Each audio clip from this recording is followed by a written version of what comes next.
Olá, boa tarde a todos. Me chamo Thaís Silva, estou gerente do Núcleo de Relacionamento Institucional da Associação Amazonense de Municípios. Infelizmente, hoje o presidente Jair não poderá participar conosco por motivo de agenda.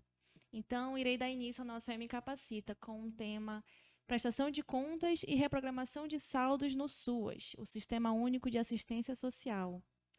Os motivos de existirem saldo nas contas são muitos e, isolados ou em conjunto, prejudicam o desempenho do município.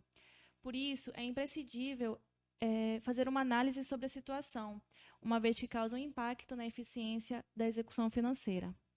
Pensando nisso, estamos realizando o nosso AM Capacita para os gestores e secretários possuírem embasamento técnico, para uma gestão orçamentária eficiente e transparente.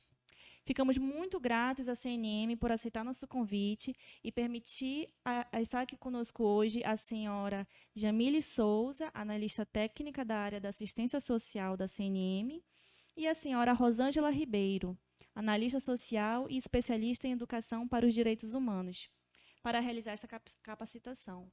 Muito boa tarde e passo a palavra a vocês.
E, em nome do nosso presidente Paulo Zil Costa, também agradecer ao convite do presidente Jair, que também faz parte da nossa diretoria, né, sempre muito próximo ao tema, né, da área de assistência social, sempre acompanhando aqui também o nosso trabalho. Espero que a gente possa contribuir no que for possível para esclarecer algumas dúvidas, né, pacificar alguns entendimentos, para que a gente possa avançar, né, numa gestão sempre mais qualificado possível em relação ao SUAS. É isso, boa tarde, muito obrigada pelo convite.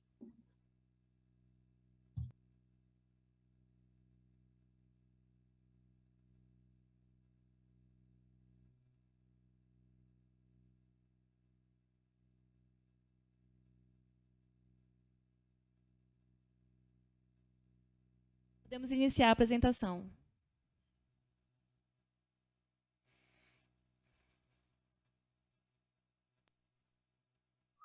Perfeito, ótimo. Nós vamos compartilhar aqui um PowerPoint, né, para orientar um pouquinho a fala, né, a Thaís já está com este material, vai compartilhar aí possivelmente com vocês também que estão nos acompanhando. Apanhado geral para a gente estabelecer certa lógica em relação à execução dos recursos, para a gente adentrar também no tema que a Jamile vai falar um pouquinho mais, que é essa questão da reprogramação dos saldos, né? Para pensar em reprogramação de saldos, nós percorremos um caminho bem mais intenso, um caminho de estudos, e já também considerando um dos apontamentos que a Thaís fez agora há pouco, em relação a por que às vezes ocorre da gente ter saldo, né? Ou como gerir isso, né? Refletir um pouco sobre essa situação também, né? Para falar de reprogramação, a gente primeiro fala de execução, né? Falar do nosso modelo de gestão na política de assistência social. Pode passar o slide, por favor. a gente precisa considerar, dentro do escopo do que é a estrutura do SUAS, o seu modelo de gestão, que considera, né, níveis de proteção social para executar serviços com equipe especializada correspondente à demanda, né, existente. Isso é alinhado à construção de um orçamento, à construção de uma forma de repasse e, inclusive, em relação a valor repassado também, né? Mas para pensar na execução, a gente pensa primeiro no que é assistência social. Então, a gente vai considerar, né, para um aporte financeiro, né, aí já trazendo aquela luzinha vermelha em relação à dificuldade de execução, que pode gerar um saldo ou não. Nem sempre saldo é em função de dificuldade de execução, né? Existem outros marcadores de gestão, outros marcadores técnicos envolvidos também, mas a gente precisa considerar o seguinte, né? Porque da mesma forma que a gente pensa, posso reprogramar? É algo simples. Mas em que eu vou reprogramar? O que eu vou aplicar este recurso? Então, eu vou considerar a mesma lógica estabelecida para a execução do recurso. Então, o que eu devo pontuar no primeiro momento, né? Quais são os objetivos da política de assistência social? Quais são os seus princípios? Quais são as suas diretrizes, né? E onde eu encontro essas informações? Como é que eu construo o entendimento, né? Nós ultrapassamos aquele patamar, né? Saímos daquela condição do sim ou não, do posso gastar com isso ou não posso gastar com isso. Não, agora a gente, o nosso arcabouço jurídico, normativo, né? Ou seja, as nossas leis, as nossas portarias, nossas resoluções, elas constroem uma lógica processual considerando justamente, né, o que é objetivo, o que é princípio, o que é diretriz e principalmente também princípios éticos na execução dos serviços, na garantia de acesso aos serviços socioassistenciais, né? Pode passar. A partir disso, eu preciso estabelecer uma lógica. Como é que eu estabeleço essa lógica? O que eu vou considerar para isso? Primeiro, a Lei Orgânica da Assistência Social, que é o nosso ponto de partida, é a nossa referência, né, para a construção do SUAS, para a construção da política de assistência social, como uma forma de tornar isso operacionalizável, né, os objetivos, a partir da LOAS, a gente tem a publicação da Política Nacional de Assistência Social, né, por meio de uma resolução. A partir disso, tornando ainda mais prático, a gente tem a tipificação nacional dos serviços socioassistenciais, resolução 109, né? E também nós temos uma norma operacional básica. Esse, sem dúvida, um dos instrumentos mais importantes para que a gente compreenda o modelo de gestão no âmbito da política de assistência social, né? Então, a gente faz a gente agrega, né, esses documentos um ao outro para construir esse entendimento, para pensar o que eu posso fazer com recursos de assistência social, estabelecendo, logo vou compartilhar aqui com vocês alguns, né? Mas destaco aqui as principais normativas. Aqui está parecendo um pouquinho embaçado, para mim, eu não sei como está aí para os outros participantes, né? Mas vocês vão receber e vai ficar mais tranquilo aí de conseguir visualizar os números dessas normativas, tá? Então, a gente falou da LOAS, da PNAS, da tipificação, da NOB, lembrando que a gente está na segunda norma operacional básica, né? É comum que surjam novas normas, né? O SUS, por exemplo, salvo engano, já tem 4, né? Já passou por 4 edições. É uma forma de aprimorar também o modelo de gestão e em decorrência, inclusive, da dinâmica das demandas que a gente tem também, né? E a forma como a política vai se desenvolvendo, vai se aprimorando, né? Nós temos também, muito importante, né, e uma grande referência para a execução dos recursos, 3 portarias que a gente sempre destaca, a portaria 580 de 2020, que revogou aquela portaria 2601 de 2019, né? 2018 ou 2019, gente, acho que é 18, que revogou essa portaria, né? E nós tivemos esse ano publicadas 2 portarias que lidam também com execução de recurso, né? Uma delas a 24, que traz uma série de itens possíveis de se adquirir com recurso do cofinanciamento federal, considerando o nosso modelo de gestão, ou seja, aqueles blocos, né, e os componentes desses blocos.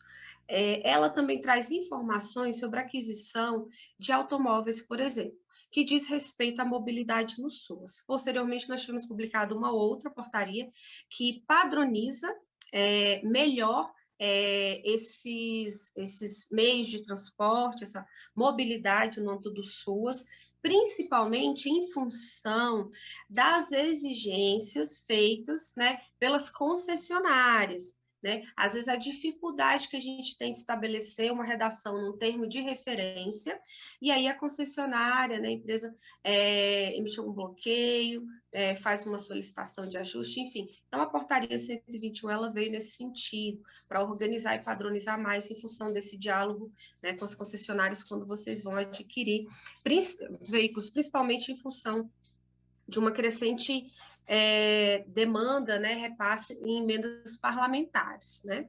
Pode passar, por favor.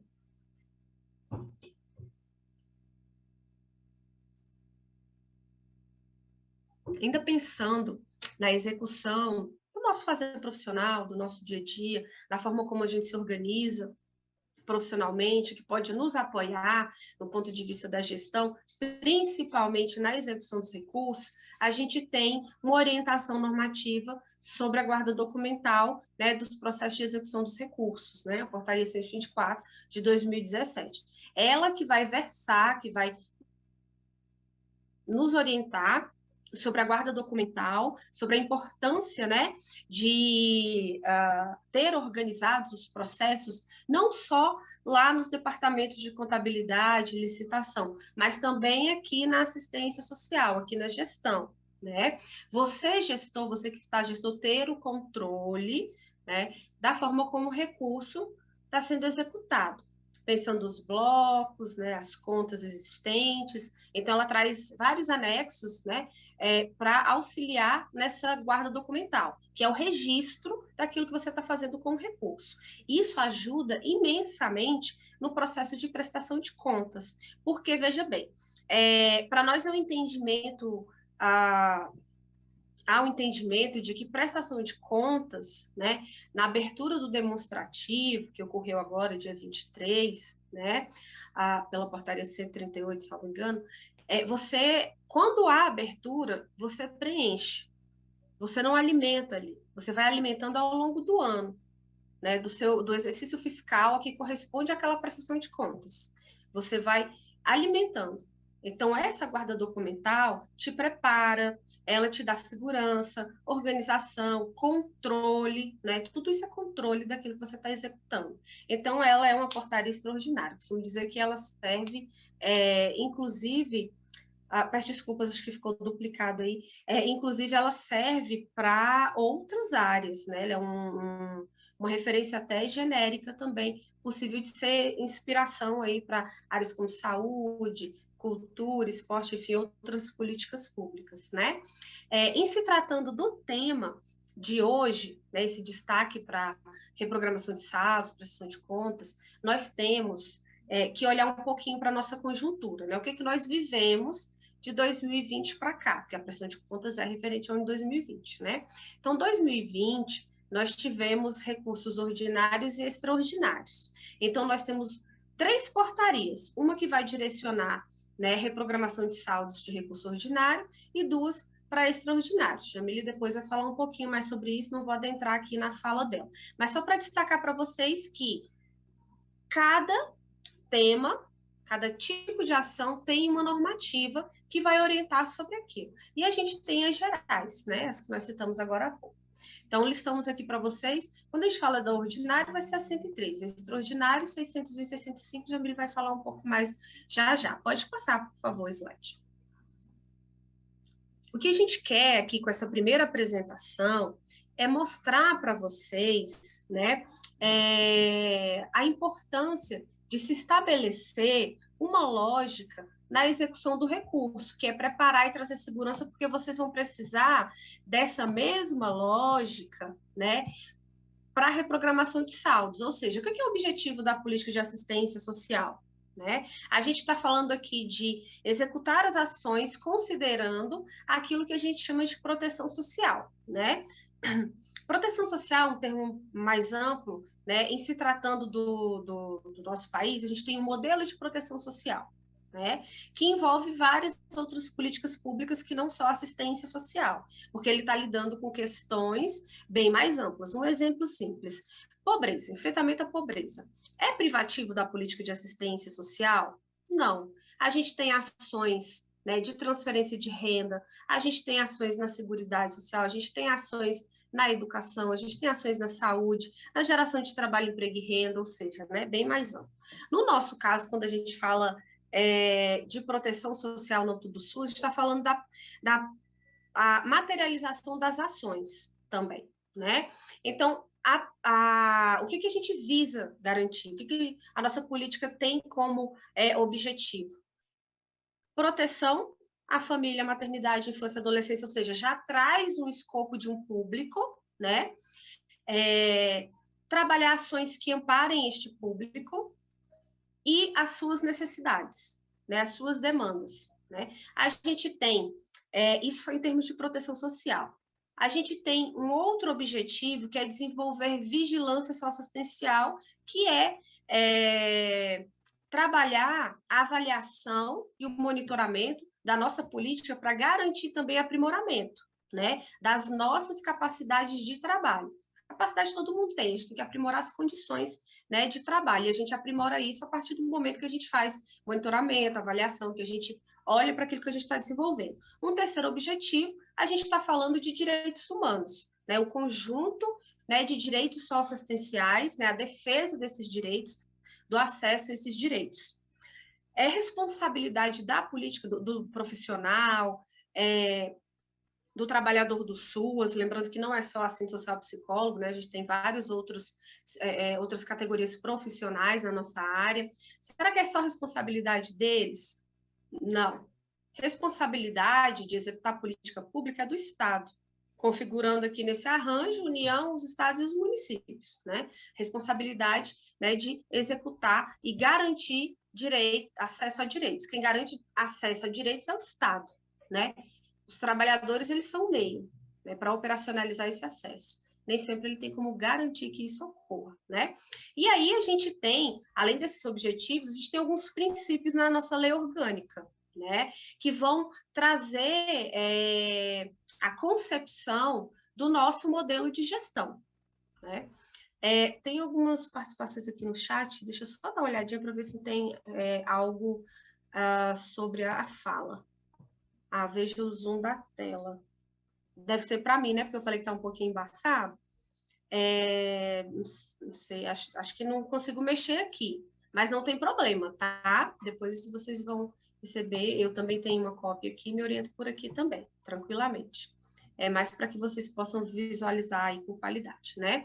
É importante a gente fazer uma releitura, sempre que possível, desses instrumentos, por mais que vocês pensem, não, eu já conheço a LOAS, eu já conheço a PNAS, mas isso é importante para trazer para o campo da execução da política, pensando o que eu posso ou não fazer com o recurso. Às vezes a gente dá um outro olhar, a gente pode ressignificar esse processo, né? E é importante justamente porque no momento da pandemia, né, a gente ainda tem vivenciado, né, o contexto pandêmico, nós saímos do patamar, né, de profissionais que executam uma política pública para aqueles que também pensam, planejam, avaliam, propõem. Então, tem outras atribuições que envolvem, né, os trabalhadores do SUS que não só executar os serviços, os programas, as ações socioassistenciais. E o que isso tem a ver, né, com o que eu estou trazendo aqui com o princípio da LOAS, com objetivos, né?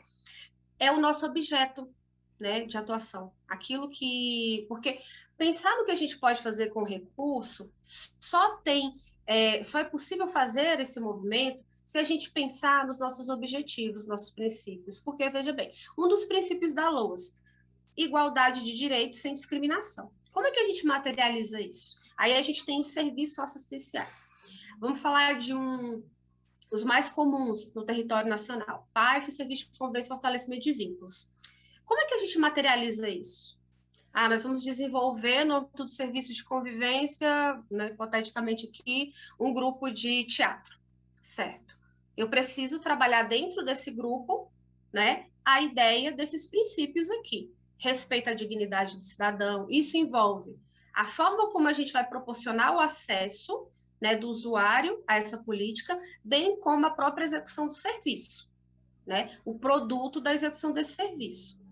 Aí onde entra a parte de execução. O que eu preciso adquirir para fazer o meu grupo de teatro funcionar, trabalhando um tema como respeito à dignidade, um princípio, aliás, como respeito à dignidade, etc. É este caminho que a gente vai percorrer. Pode passar, por favor. Pode passar 2 lâminas. Eu esqueci agora de... Essa foi o que eu expliquei um pouquinho agora há pouco. Pode passar mais uma, por gentileza. Porque às vezes a gente vai falando no automático, né? A prática do dia a dia, né? Então, lembra quando a gente trouxe aquela ideia, né, do exemplo das situações de pobreza, né? Os riscos e as vulnerabilidades que a pobreza gera, né? Então, a política de assistência social ela vai sempre trabalhar de forma intersetorial, alinhada, integrada em outras políticas, né? Pensando a forma como a gente vai enfrentar determinada questão social. Né? Pode parecer um pouquinho técnico essa fala, mas é o comum, né, do nosso dia a dia, do profissional, do trabalhador, do SUAS, né? Pensar o seu objeto de trabalho. Então, nessa perspectiva, né, pensando a garantia, né, de acesso aos serviços assistenciais, né, a direitos sociais básicos, aliás, não só os básicos, tá, gente? Essa palavra até questionável, esse termo é até questionável também. Então, nessa perspectiva, a gente vai ter que pensar que o nosso objetivo é o seguinte: prover os serviços, os programas, né, os benefícios, ou seja, do que a gente está falando aqui? Das seguranças afiançadas pelo SUAS, né? E a gente vai falar um pouquinho delas já já. E elas se integram, elas se complementam, né? A gente vai trabalhar na perspectiva, né, da inclusão dos usuários, da acolhida aos usuários, pensando equidade, e pensar equidade é falar de direito humano, não tem como falar de equidade sem falar de direito humano, inclusive tema da conferência, um dos eixos da conferência, né, deste ano é equidade, né, aparece esse termo muito forte, né, essa compreensão, muito em função também desse contexto pandêmico, né, a gente está falando do processo de garantia de direito humano, e assistência social é um direito humano, né? Então, a gente precisa pensar que o nosso objetivo na gestão e na execução dos serviços e dos recursos para que os serviços sejam ofertados, né? A gente vai assegurar essas ações, né? A gente vai assegurar os serviços, os programas, os projetos, os benefícios, né? Pode passar, por favor.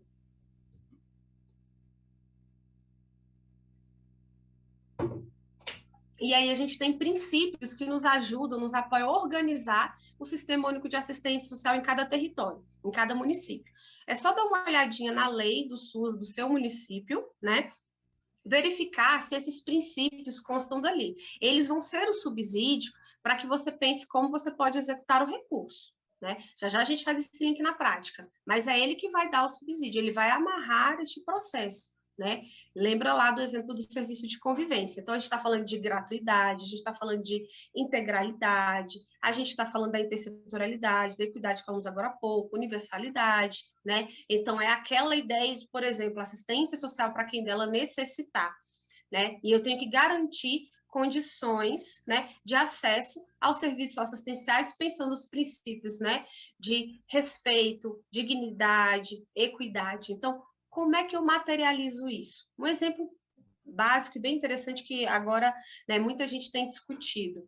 A pobreza menstrual, precariedade menstrual, né? Utilizo os 2 termos, é muito comum, né? Mas a privação, né, de acesso, dificuldade de acesso a itens de higiene, itens básicos. Não estou falando que a gente vai distribuir amplamente, porque a gente não tem este princípio, né? Não tem esse objetivo. Mas para garantir que os usuários, né, as pessoas que menstruam, que elas acessem, né, os serviços socioassistenciais com dignidade, com respeito, pensando a equidade, né, iguais como iguais, diferentes como diferentes, num senso bem básico, né? Se eu tiver que fornecer o absorvente, eu tenho como justificar isso, né? Eu tenho como justificar essa aquisição, né? A gente, contabilmente, você constrói, né, a justificativa, inclusive, né, na mesma lógica, por exemplo, você, no banheiro do CRAS, do CREAS, de qualquer unidade pública do SUS, você tem ali sabonete, papel higiênico, papel toalha, você tem uma série de itens de higiene, né, que você disponibiliza para o usuário, né, para ele acessar, para ele ter conforto ali. Agora nós estamos no momento, né, de um trabalho remoto ou híbrido, né, e muitos municípios têm repassado as atividades, né, para os usuários, uma forma de entrega, né, às vezes um kit, uma sacola, uma caixa, né, e às vezes vai ali o lanche, que já era comum da gente adquirir ali para o serviço, e pode ir, às vezes vai o vidrinho do álcool em gel, vai a máscara, vai o absorvente também. Então, o que eu estou trazendo para vocês é a possibilidade da construção, né, dessa lógica de garantia de acesso aos serviços socioassistenciais a partir, né, do que está estabelecido nos nossos normativos, e não uma receita básica que engesse vocês. Pelo contrário, uma das nossas maiores lutas enquanto entidade municipalista, tanto na CNM, quanto na Associação Amazonense e qualquer outra, né, entidade municipalista, é justamente a autonomia do município no processo de execução dos recursos. E isso ocorre na construção dessa crítica, desse entendimento, né? A gente não pode se fechar numa listinha do que eu posso ou não adquirir. A gente precisa ir além, né? Pode passar. Então, essa construção de entendimento que a gente propõe para vocês. Um dos instrumentos mais importantes, né, que eu particularmente sou fã, é a Tipificação Nacional de Serviços Socioassistenciais. Dá uma direção muito objetiva, muito, né, bem elaborada a respeito, né, da nossa estrutura de gestão de serviços, né? A forma como esses serviços devem ser ofertados, que público, né, ele vai atender, qual o seu objetivo, qual a sua condição de trabalho, quais as suas aquisições. Então, a gente tem no nosso modelo ali as proteções, né, básica, especial de média e alta complexidade, e os serviços de referência dentro desses níveis de proteção, que obviamente vocês, né, já conhecem, já sabem. O que a gente propõe é a construção do entendimento da execução dos recursos, né, para esse serviço. Pode passar, por favor. E aí, né, a materialização disso, a gente tem níveis de proteção social para pensar as ações que a gente precisa desenvolver, né, para enfrentar as questões sociais que chegam, né, não só questões sociais, problemas sociais também que chegam, né, para a política de assistência social. Então, para dar conta disso, num movimento de organizar repasse de recursos, a gente tem, né, a portaria 113, estabelecendo a lógica dos blocos. O nosso cofinanciamento já era no modelo de fundo a fundo. O que lá no comecinho nós tínhamos era o que se chamava dos convênios, né? E hoje nós temos o formato dos termos de aceite, né? Nós temos os blocos de financiamento para estabelecer o modelo de gestão. A transferência já era, né, ali naquela forma fundo a fundo. Ele só era um pouquinho diferente no sentido em que ele não agrupava o bloco na lógica da proteção social.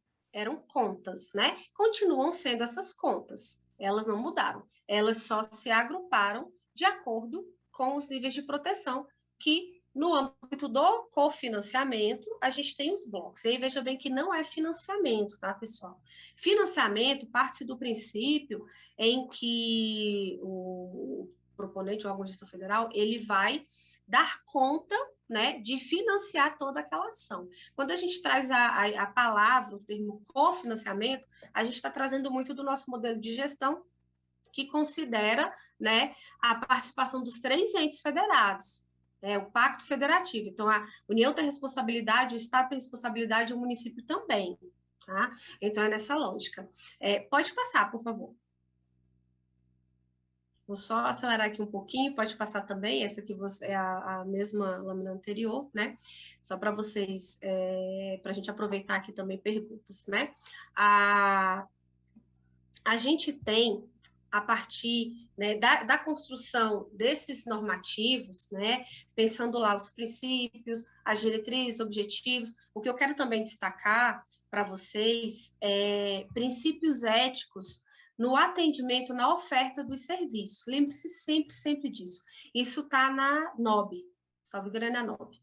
Não vou me lembrar aqui a página, tá? Mas a norma operacional básica traz uma redação sensacional e materializando mais essa ideia de o que eu preciso desenvolver no âmbito dos serviços. Pensando ali a LOAS, a PNAS, né, a tipificação. O que significa um princípio ético? Né? Garantia de acesso com dignidade. Aí veja aquele exemplo a gente vê recorrentemente no noticiário, né? Como os níveis de pobreza eles aumentaram, as dificuldades, né? A desigualdade social e econômica aumentou significativamente. Então, o que significa isso? Às vezes a pessoa não vai, né? A criança, o adolescente, o jovem, o adulto não vai à escola porque não tem condições de se alimentar, não vai ou vai à escola passar mal porque não comeu, não teve, né, uma refeição em casa. Ou uma pessoa que menstrua deixa de ir a um serviço assistencial porque não tem um absorvente, né? E aí vejam bem que a gente está falando de pessoas que menstruam, porque nós não estamos falando só de meninas e mulheres, né? Transsexuais, transgêneros, enfim, um outro público que também é nosso. Por quê? Porque nós estamos falando de equidade. Lembra lá desse princípio? Nós estamos falando de direito humano, né? Então a gente tem que considerar, né, uma fala também nesse sentido e a partir disso, que a gente vai preparar a oferta do serviço assistencial. Então, ele não é só aquele produto final. Às vezes ainda se chama de oficina, né? Ou atividade de grupo, o trabalho social com a família, no âmbito do PAEF, né? De convivência, PAEF.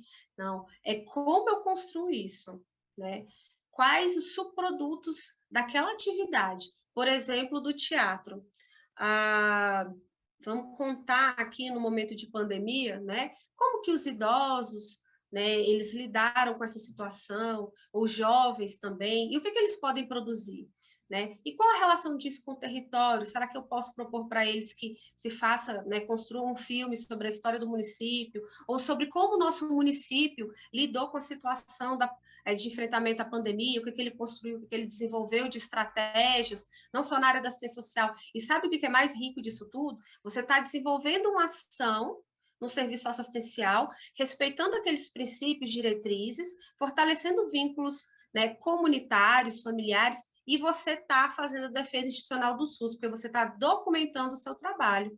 Isso é muito importante, vocês têm que mostrar o trabalho de vocês, o resultado do trabalho de vocês. Isso tem que ir para a mídia, isso tem que ir para a rede social, né? A rede social do município não é só a prefeitura, são as secretarias, são os serviços, né? É tudo que existe de oferta de serviço público, né? Que não é só a assistência social, né? Aí, para de forma prática pensar um pouco mais sobre o que fazer com recurso, aí a gente avançou, né, com a portaria 2601 e agora recentemente com a 580 de 2020. Ela é muito clara ali no seu artigo 4º, quando ela traz o seguinte na redação: a gente precisa estabelecer em uma lógica, né, um objetivo e a finalidade, uma lógica entre o objetivo e a finalidade da execução do serviço com a aquisição que eu preciso fazer para executar aquele serviço. Eu tenho que estabelecer um diálogo entre esses dois elementos. É isso que eu preciso fazer. Então, por exemplo, essa ideia do teatro. Eu vou filmar.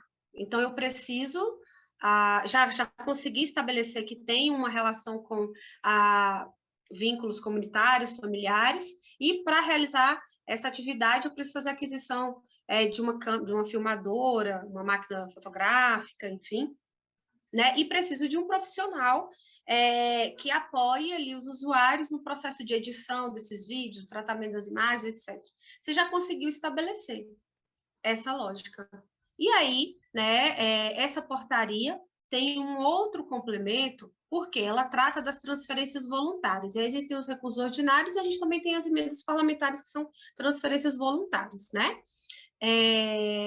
E ela, no caso das emendas, ela estabelece um valor mínimo, né, que vocês podem captar de emendas, né? Claro que a emenda parlamentar você vai articular junto, né, o parlamentar ali que tem familiaridade com o prefeito, a prefeita, o secretário, a secretária, às vezes a entidade que presta, né, o serviço assistencial tem uma proximidade com um determinado parlamentar, né, e consegue, né, essa emenda. Isso não é captado por meio de um sistema, ele é gerido por meio de um sistema. Quem vai captar, né, é um processo político, a captação é um processo político e técnico. Depois, né, isso passa para um sistema que é o nosso sistema de gestão de transferências voluntárias, que é o SIG-TV, né? Quem versa sobre ele é justamente a portaria 580, né? Também é feita uma transferência fundo a fundo para a emenda, né? E nós trabalhamos aqui com vamos dizer, duas categorias econômicas, dois grupos de natureza de despesa, né? No âmbito do SUS. A gente trabalha com custeio e a gente trabalha com investimento. Custeio GND3 e investimento GND4, né? São códigos fixos, contabilidade está bem habituado com isso. Depois a gente pode até marcar, tá, Thaís, uma outra fala para a gente conversar só sobre a parte de orçamento, de execução. Passar desse processo de prestação de contas que é bem corrido, né, para todo mundo. Mas essa portaria é uma referência para isso. Ela é a referência, né, para esse processo. E, complementando essa portaria, a gente tem uma outra. Mas o importante aqui, e que ela vai linkar com os outros instrumentos que a gente falou agora há pouco, LOAS, PNAS, NOB, tipificação, é estabelecer a lógica, né, o diálogo entre o objetivo e a finalidade, da execução do recurso e da aquisição daquele bem. Quer um exemplo prático, eu acho super interessante, e nenhuma pergunta ela é simples, né? Pelo contrário, todas são importantes. O ano passado, nós recebemos uma ligação e um município queria fazer uma aquisição de um caminhão frigorífico com recurso do SUS. E caminhão frigorífico não faz parte do rol, né, dos automóveis ali, da mobilidade no SUS, não faz parte, né?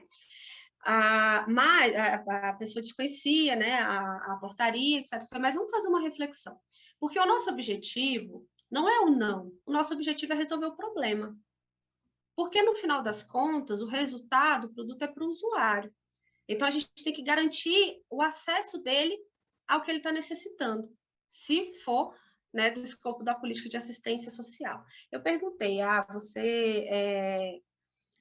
o caminhão frigorífico seria para exatamente que ação? Ela falou, olha, para fazer a entrega, né, de leite, aí dá cestas de alimentos, o benefício eventual, por exemplo, né, mas o leite que a gente tem, eu falei, mas o leite, eu falei, isso é um programa municipal, estadual? Ela é um programa municipal, não lembro agora se era municipal ou estadual, mas não é federal, obviamente, né, eu falei, deve ser municipal ou estadual, né, eu falei, sim, eu falei, olha, a gente não consegue adquirir esse automóvel aí com recurso do SUS.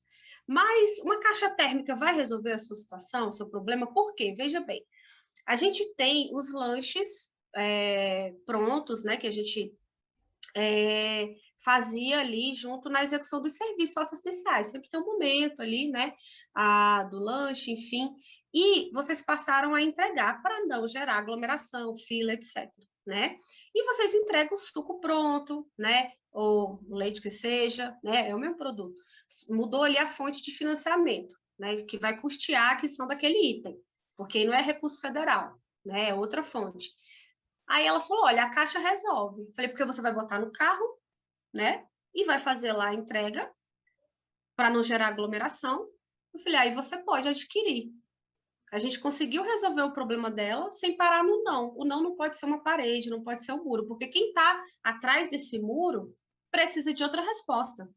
Então, a gente consegue construir uma justificativa, né, com embasamento técnico, jurídico, né, justamente por conta da construção desse raciocínio, desse processo aqui de interpretação. E aí, pessoal, veja bem, aqui na CNM a gente tem uma postura, né, de trabalhar com a interpretação literal aqui da norma.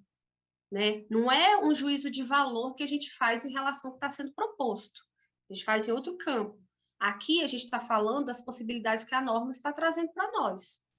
Né? O que ela nos traz aqui? Isso em diálogo com a contabilidade, né? Com o jurídico, que é muito importante olhar para o controle interno do município. Né? E aí, por quê? A gente tem o repasse do recurso ordinário e a gente teve do extraordinário. 2021 não teve repasse extraordinário, só 2020. E aí a gente tinha ali, né, os recursos de enfrentamento à Covid, a portaria 369, recursos para aquisição de EPIs, alimentos e ações socioassistenciais, cada um deles numa conta específica, né? Aí veja bem que a terceira, ações socioassistenciais, tá? Não é só acolhimento, não, ações socioassistenciais. E depois tivemos o incremento temporário, ali na forma da portaria 378. E já no iníciozinho da portaria 378, né, ela traz a necessidade de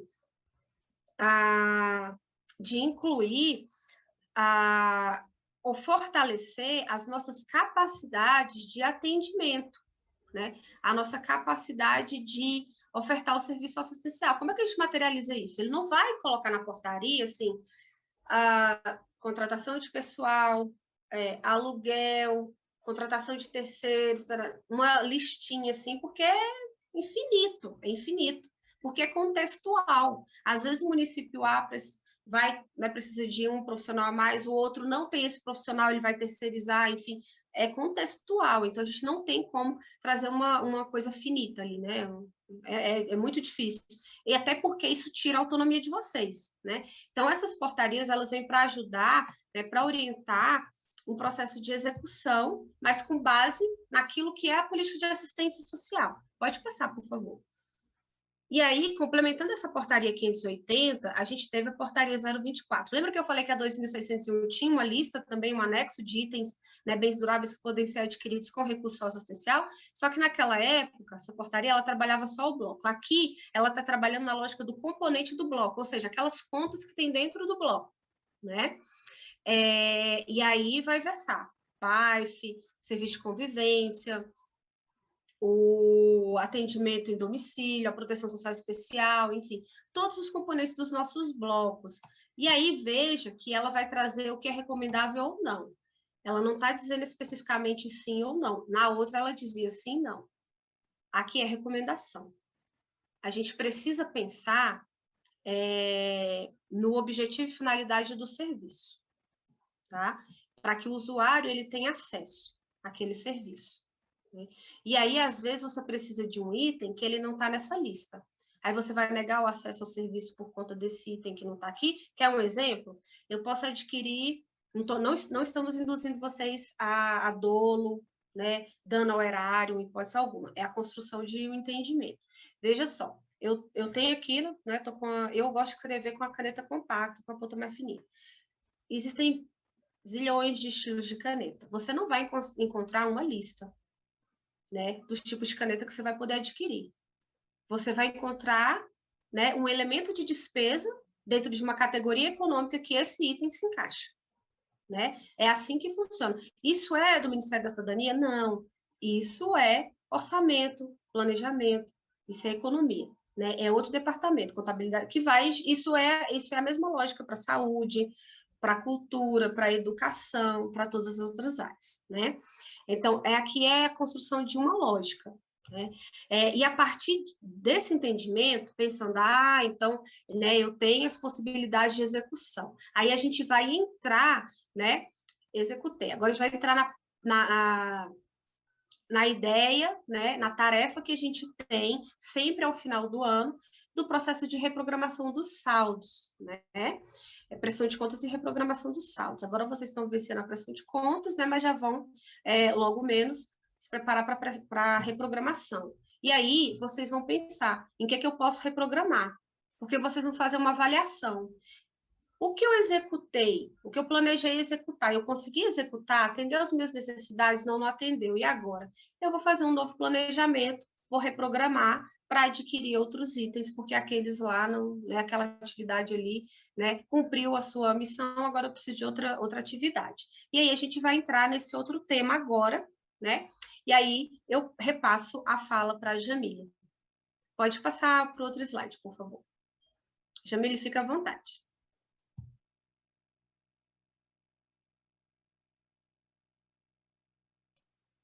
Obrigada, Rosângela. A Rosângela trouxe elementos importantíssimos para a gente, né? Fez todo o aparato aí com relação às normativas que a gente tem no âmbito do SUAS, estrutura do cofinanciamento federal, fez uma comparação também do que a gente tinha antes, trazendo para agora, para a gente poder chegar a esse processo de reprogramação de saldos, né? E por que a gente traz essa questão da reprogramação de saldos, assim como a Rosângela falou? A gente enfrenta aí, né, o final do ano, então, o encerramento do exercício financeiro. Então, a gente precisa, né, realizar esses procedimentos, tanto a reprogramação de saldos e tanto a prestação de contas. Muitos gestores ainda não têm consciência, ainda não conhecem que há essa possibilidade de reprogramar saldos para serem utilizados no ano subsequente, porque é uma questão, né, na assistência social, assim como em outras políticas públicas, a gente ainda tem, desculpa, problemas com relação a planejamento, então acaba sendo uma dificuldade que a gente tem ainda a enfrentar, né? Então, trabalhar a capacitação das equipes, né, dos gestores. A gente teve muitos gestores novos que entraram esse ano, não tinham experiência com gestão pública, né? Mas essa possibilidade aí da reprogramação de saldos, muitos ainda não têm consciência, né? Então, a reprogramação só pode ser feita a partir do dia 31 de dezembro de cada ano. A Rosângela trouxe uma normativa para a gente, também falou sobre a portaria 103 de 2015, que, além dela falar sobre essa questão da estrutura do cofinanciamento federal, ela regulamenta também o processo da reprogramação de saldos. Então, essa portaria, ela versa aí, ela explica para a gente como é que se faz, como é que pode ser feita a reprogramação e como é que pode ser feita a prestação de contas. Então, feita, né, começar a partir do dia 31 de dezembro de cada ano, o gestor tem essa responsabilidade aí, caso chegue no final do ano e ainda tem recurso em conta. Lembrando que a reprogramação ela é um processo importantíssimo para a gente manter a regularidade nos repasses. E como falei, muitos gestores ainda não têm essa consciência, né, de que a reprogramação é importante, principalmente nesse momento que a gente está vivendo, no momento de pandemia. De 2020 para cá, a gente perdeu muito recurso, a gente ainda está tendo dificuldade com relação à regularidade nos repasses, principalmente depois da publicação da portaria 2362 de 2019, né, que dificulta ainda mais esse processo da regularidade nos repasses. Então, perder recurso nesse período é muito complicado, é arriscado, porque implica na descontinuidade de atendimento, né, dos serviços. Então, é bom o gestor, você, né, senhores enquanto gestores, enquanto técnicos, né, estar sempre a par dessa situação, dessa questão da importância da regularidade dos repasses e da reprogramação para a utilização desses recursos. Então, para que o gestor ele possa realizar a reprogramação, a gente orienta estar ali próximo, conversando com a área da contabilidade, ter um contador próximo é muito importante. Por quê? Para a gente ocorrer em erro é muito fácil, né? Então, muitas vezes o gestor ele não sabe aí, de repente, interpretar os extratos bancários, né? A ordem de despesa, quando ela foi feita. Então, é importante ter uma cautela feita com relação a isso, e para que não ocorra erro, é bom ter sempre a ajuda de um contador ou uma contadora para fazer esse procedimento, tá? Então, o que você deve fazer quando chegar aí no período da reprogramação dos saldos? No dia de 31 de dezembro, vocês vão verificar os saldos que constam nas contas correntes de cada bloco. A Rosângela explicou mais ou menos como é que funcionam os blocos de financiamento, né? Nós temos 4 blocos, sendo 2 de gestão. Então, vocês vão pegar esses saldos, verificar que tem em conta corrente de cada um desses blocos, vão deduzir desses saldos os restos a pagar. O que são os restos a pagar? São as despesas que já foram empenhadas e liquidadas. Então, a gente considera que essa despesa já foi feita. Então, deduzindo desses saldos os restos a pagar, vocês vão levantar todos os itens de despesa, os valores que foram gastos durante o exercício fiscal, e depois disso, vocês vão chegar a um valor a ser reprogramado. Isso na lógica dos blocos, tá? Lembrando que a reprogramação ela só pode ser feita de um bloco ao outro. Então, da básica para básica e da especial para especial. Tá? Então, lembrando dessa questão, que ela só pode ser feita reprogramando nessa lógica dos blocos de financiamento. Eu peço desculpa para vocês que eu não estou seguindo a apresentação. A gente, igual a Rosângela falou, a gente acaba indo no automático. Então, eu peço desculpa, tá? Com relação a isso, me empolguei aqui. Desculpa. Bom, voltando. Então, vocês vão chegar a um valor a ser reprogramado.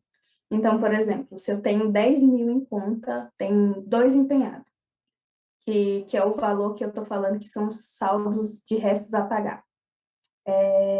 Eu vou chegar num valor de 8 mil. Esses 8 mil reais vai ser o valor que eu vou reprogramar. Então, que eu vou chegar ali a fazer a reprogramação para o ano que vem. A partir daí, vocês vão precisar elaborar uma justificativa pelo qual vocês não executaram esses recursos, tá? Listar, né? Aí cada um tem uma forma de fazer gestão, fazer sua gestão, não sei, um documento em Word, uma planilha de Excel. Então, precisam elaborar uma justificativa apresentando os motivos pelos quais os recursos não foram utilizados no exercício fiscal. E também vão vão elaborar uma justificativa levando em conta as necessidades da execução desses serviços com esses valores que vocês estão reprogramando. A gente chama de plano de aplicação. Então, no plano de aplicação, vocês vão determinar lá, vão colocar, explicar.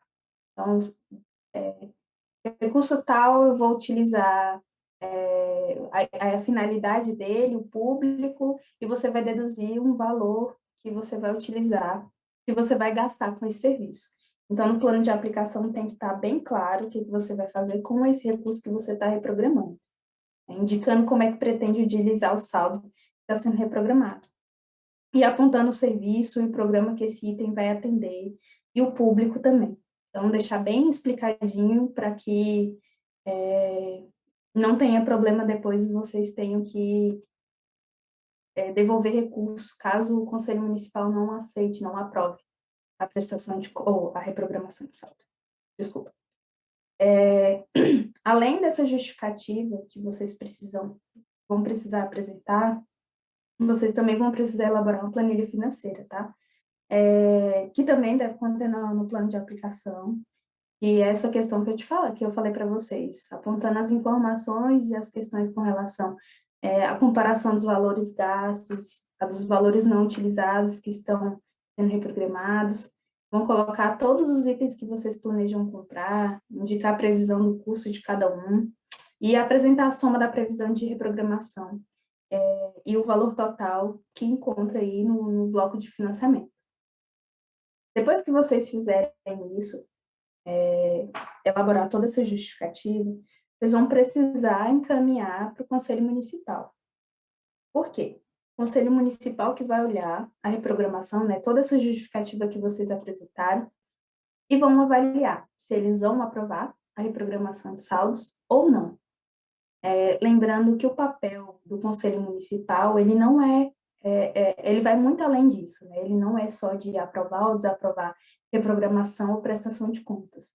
Então, enquanto um órgão de controle social bem representado e bem falado nas nossas normativas, né, na NOB, na PNAS, enfim, enquanto um órgão de controle social tem um papel importantíssimo com relação a essa questão desses procedimentos, também com relação ao acompanhamento da execução financeira, o modo com que ele pode colaborar com o gestor municipal apontando algumas estratégias para que a gente evite aí deixar esses saldos em conta, acumulados, deixar de executar alguma coisa. Por quê? Um dos requisitos da reprogramação é não ter, ter executado os serviços de forma ininterrupta. Então, se caso o Conselho Municipal avaliar, verificar ali que vocês não realizaram o serviço, eles não vão aprovar. Então, é necessário ter tido a continuidade da execução desses serviços. Mesmo que a gente veio enfrentando esse período de pandemia, né, muitos gestores inovaram aí, sei que saíram normativas em cima de normativas, né, mas muitos se adaptaram a esse novo cenário que a gente se encontra. Ano passado foi um período muito complicado, né, porque é novo para a gente, é novo para os gestores, então a gente entende também, eles também entendem que não foi fácil trabalhar nessa lógica desse período pandêmico. Então, aconteceu, os serviços não fecharam, tá? A gente teve um falatório aí que os serviços da assistência social, eles fecharam durante a pandemia, não fecharam, tá, gente? Pelo contrário, a gente teve uma demanda muito maior, então não houve essa questão da descontinuidade dos serviços. Os gestores, as equipes de referência trabalharam bastante para que não ocorresse isso, né? Mas aí a gente entende também que teve essa situação dos recursos. Recebemos aí, igual a Rosângela falou, a gente recebeu recursos extraordinários para a gente poder estar executando essas atividades, porque o recurso realmente não ia dar para dar continuidade a executar os serviços. Então, nós recebemos esses recursos extraordinários para tentar passar esse momento de pandemia. E com relação a esses recursos extraordinários, a gente também tem uma regrinha para poder reprogramar, mas, assim, a gente teve autorização do Ministério da Cidadania para poder reprogramar esses saldos. Ele saiu com relação à portaria 601 e a 605, que falam aí dos dois recursos que a gente recebeu, o recurso da 378 e da 369. Então, a gente recebeu esses recursos e dentro da normativa mesmo, da 601, tanto da 605, foi mencionado que a gente pode executar esses recursos até o final desse ano, né, até dia 31 de dezembro. Então, os recursos puderam ser reprogramados para esse ano, para utilização. Só que nós não recebemos ainda nenhuma informação com relação à reprogramação desses saldos para o ano que vem. Então, ainda é uma questão que a gente não tem resposta. O CNM solicitou do Ministério da Cidadania a prorrogação dessas portarias, mas a gente ainda não teve resposta. Então, com relação à reprogramação desses saldos específicos, os extraordinários, a gente não pode, por enquanto, a gente não pode reprogramar para o ano que vem, tá? Só a reprogramação que eu falei até agora, elas são referentes aos recursos ordinários. Então, não temos previsão ainda se podemos reprogramar os saldos de recursos extraordinários para o ano que vem. Bom, voltando, retomando aí, com relação aos conselhos municipais, o conselho aprovando a reprogramação de saldos, você está autorizado a reprogramar esses saldos, e o próximo passo aí que a gente enfrenta, que a gente tem pela frente, é a prestação de contas, né? A gente tem algumas normativas que falam com relação à importância da transparência com relação à gestão, e algumas normativas também nos trazem que é obrigatório, né, é inerente ao gestor público apresentar a prestação de contas da gestão. Então, a gente tem na Constituição, a gente também tem nas normativas do SUAS a- essa questão da prestação de contas, né? O que a gente precisa fazer com relação à prestação de contas? A Rosângela falou mais ou menos sobre um pouco sobre a prestação de contas, né, e alguns instrumentos. Antes de ontem, se eu não me engano, saiu a portaria abrindo aí o demonstrativo para poder, para a gente poder, para os gestores poderem anexar as suas prestações, né, apresentar para o Conselho Municipal o demonstrativo físico-financeiro para prestar contas do ano de 2020. Ele já encontra-se disponível, tá? Então, vocês podem dar uma verificada e acessar. Como é que eu tenho que fazer essa prestação de contas? Quando você abrir lá o sistema, você vai ver que lá já vai estar constando os saldos que você tem em conta, os recursos que vocês reprogramaram do exercício anterior, os valores que vocês receberam do exercício financeiro, os créditos que vocês receberam também. Então, vai ter tudo lá no sistema, né? Porque o gestor, ele tem a senha, então, quando ele acessar, ele já vai ver tudo lá, tá? Então, não tem problema. O que ele vai ter que fazer é preencher os campos, né? Para poder prestar contas. Então, preenchendo os campos tudo certinho, para prestação de contas, precisa submeter ao conselho também. Lembrando que a prestação de contas dos recursos do IGD SUAS, né, IGD SUS, elas são diferentes. Tem um formulário específico para ele. Então, quando vocês abrirem lá o sistema do SUAS Web, vocês vão verificar que tem perguntas específicas para os recursos que são destinados para os IGDs. Estão conseguindo me ouvir? Porque tá Sim, certo. sim, tá ótimo, tá ótimo. É porque deu uma cortada aqui a voz e eu não consegui. Oi, Jamile, com licença. Oi. A gente já pode passar. Oi. A gente pode passar esse slide para o próximo? Ai, desculpa, eu esqueci do slide de novo. Sem problemas. Como eu fui falando, e Certo. o slide provavelmente não vai acompanhar a minha fala, eu acho que você pode fechar. Desculpa. Tá ótimo. Desculpa Obrigada. mesmo. Pode continuar. Tá certo. Então, vocês devem observar com detalhe as perguntas lá, os detalhes com relação ao preenchimento no SUAS Web. O que vocês precisam detalhar, o que vocês vão precisar detalhar, na verdade, é com relação às despesas que vocês tiveram ao longo da gestão, porque isso no sistema ele não vai ter. Ele não tem como saber o que você gastou, então você precisa preencher. A Rosângela mencionou para a gente a questão da importância da guarda documental, que traz a portaria 124. Né?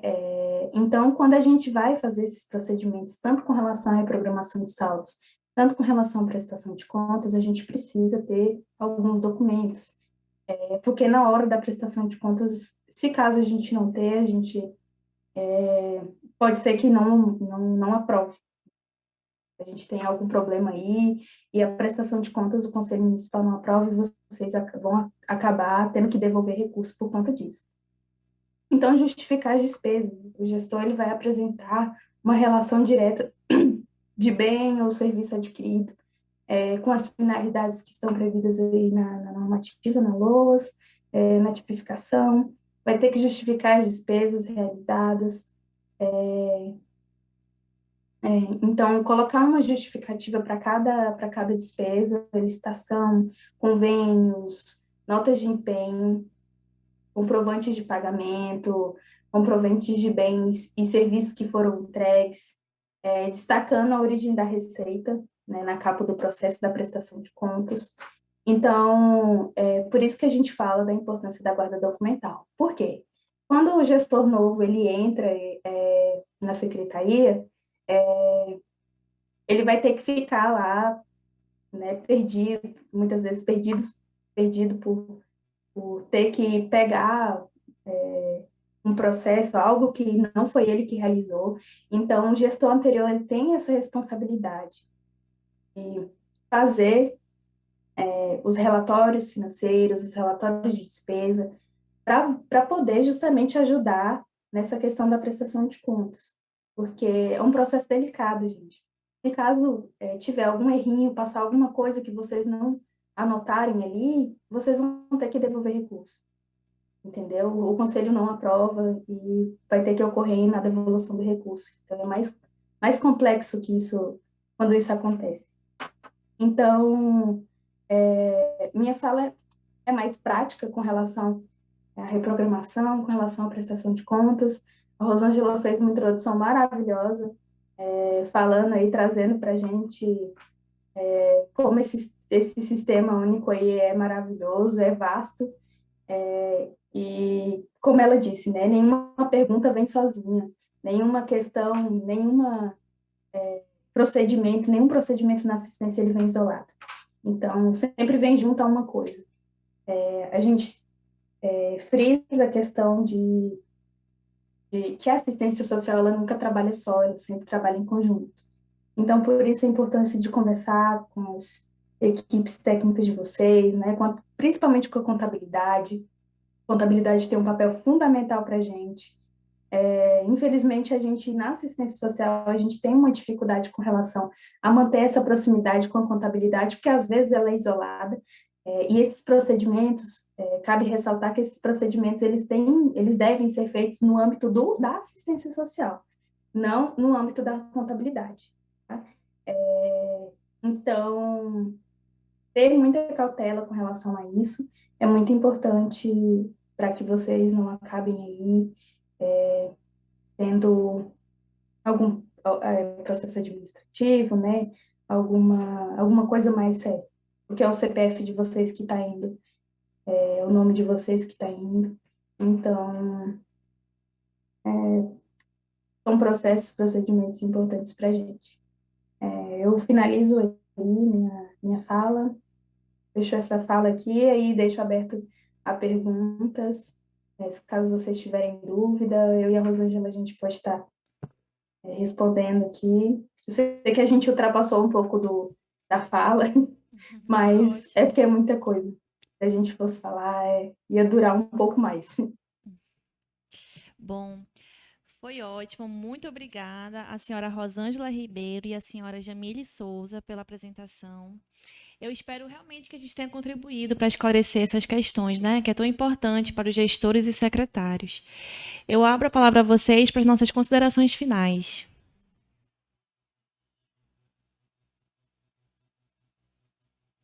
Perfeito, Thais. Eu vou só fazer um destaquezinho aqui da fala da Jamile, que é muito importante, para vocês pensarem a reprogramação de saldos, viu? Só lembre que quando a gente fala de recurso extraordinário, portaria 601 e 605 de forma conjunta, tá? Uma vai trazer bastante elementos sobre a portaria 369 e outra sobre a 378, tá? E o que alguns municípios têm feito em relação ao que a Jamile colocou, da gente ainda não ter uma autorização, né, para reprogramação para 2022 do recurso extraordinário, ordinário, ok, pode, a 113 que rege, não tem problema algum. Alguns municípios têm trabalhado aí com seus empenhos, né, se empenhou, está comprometido, ou seja, um recurso que já tem uma vinculação, já tem um comprometimento. Então, ele fica fora. Então, é uma forma também de vocês se organizarem, tá? Quem não fez reprogramação de 20 para 21, mas executou o recurso, é interessante que faça, que organize os seus processos. Isso vocês vão precisar apontar o que foi executado de recurso ordinário e extraordinário, principalmente da portaria 378, que entrou no mesmo bloco, né? Não é conta separada, é o mesmo bloco, então a gente tem que ter esse cuidado, né, esse zelo, sem dúvida alguma, né, e lembrando aí que prestação, eu sempre reforço essa questão de prazos, né, então o sistema, como a Jamile colocou, abriu o dia 23, né, então são 60 dias, né, para o gestor, e 30 para o conselho, e ele costuma ser geral. O que significa? Por exemplo, se você, gestor, finaliza o preenchimento ali do sistema, né? Em 30 dias, ele já A partir do momento que você finaliza, você libera para o conselho. Não necessariamente você vai liberar ali só... Rosângela, usei 65 dias. É a mesma lógica. Então, é como se a gente tivesse um período global de 90 dias, né? Para prestação de contas. Então, tem essa organização. Isso é bom para que a gente não deixe assim para a última hora, porque senão o conselho também fica sem entender como é que ele vai avaliar, porque são temas complexos, né? Envolvem 2 recursos, às vezes também tem emenda parlamentar, né? Quero dizer que estou muito satisfeita, muito feliz. É a minha primeira vez aqui com a Associação Amazonense. Espero que logo menos a gente consiga fazer eventos presenciais também, que são sempre muito ricos, muito bons. A gente fazer dinâmicas, né, abordar outros temas também. Deixar aqui a nossa área, né, Jamile, que também conta com a colega Jaqueline, à disposição de vocês. Nós trabalhamos outros temas também, como os fundos públicos, né, Fundo da Infância e Adolescência, Fundo do Idoso, que são temas que vocês também trabalham. Então, nós estamos à disposição para apoiar vocês em outras áreas também, né? Obrigada, né, a Thaís, o presidente Jair, pelo espaço, pela confiança no nosso trabalho, né, pela parceria de sempre. Jamile colocou aí no chat o nosso e-mail, né, nosso contato, se tiver qualquer dúvida. Às vezes a dúvida não veio hoje. Estou ali fazendo alguma coisa, a dúvida surge, não existe. Pode entrar em contato. Sei que vocês também têm suporte técnico aí na área, né? Creio que a Helena é responsável também, né? E Thaís, me corrija se eu estiver errada, porque às vezes, né, as áreas são mais amplas do que aqui, né? Na CNM o arranjo é diferente. Mas muito obrigada. Eu espero que vocês tenham gostado. A gente sabe que é um tema que vocês já conhecem um pouquinho, né? Mas é sempre bom revisitar. Agradecer também, Jamile, pelo apoio, né, pela fala, que foi super bacana, super elaborada, né? E é isso, passo para suas considerações, Jamile, fica à vontade. Obrigada, Rô. Também é minha primeira vez. Eu estou compondo a área técnica da CNM há pouco tempo, então, aos poucos a gente vai se conhecendo, mas dizer aqui de antemão que eu estou muito feliz por ter participado. Agradeço mais uma vez o convite, tá? Reforçar só que a gente está à disposição de vocês, caso precisem aí. Eu coloquei o e-mail, mas a gente está à disposição. Também temos outras áreas técnicas aqui.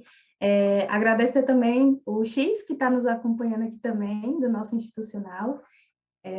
Então, muito obrigada, tá, pelo convite. E dizer que, para a gente, esse espaço aqui é muito importante.